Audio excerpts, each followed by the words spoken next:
Ils ont entre 10 et 12 ans, ne sont pas bilingues mais jouent un sport américain et comprennent tout le langage technique.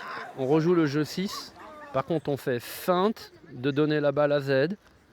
Mathis, tu bootes et on va aller chercher le flat du centre. Dans toutes les têtes déjà, les États-Unis. Car en novembre dernier, 8 garçons et 2 filles des Caïmans ont remporté un tournoi national au stade Jean-Bouin à Paris. Une victoire qui leur permet de se qualifier pour une compétition mondiale en février à Orlando, en Floride. Ouais, c'est les States, ouais. C'est incroyable. Là, on part pour une Coupe du Monde, ça sera difficile, mais on va rester en équipe et on va réussir. On va y arriver. Je pensais même pas qu'on allait aller jusqu'à Paris déjà, mais vu qu'on a une bonne équipe, on a réussi à gagner. Et c'est ça qui compte. Une compétition de flag football.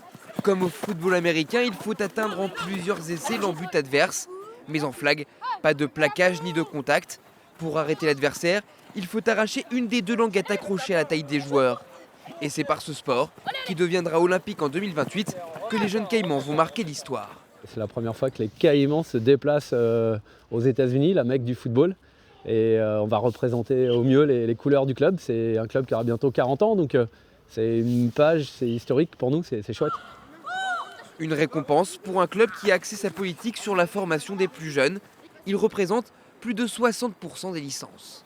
Les gens qui viennent vers le football américain ont bien compris qu'il y a des vertus qui se rapportent un peu à celles de nos cousins du rugby ou des sports, des arts martiaux par exemple, où il y a des vraies valeurs de vivre ensemble, de respect.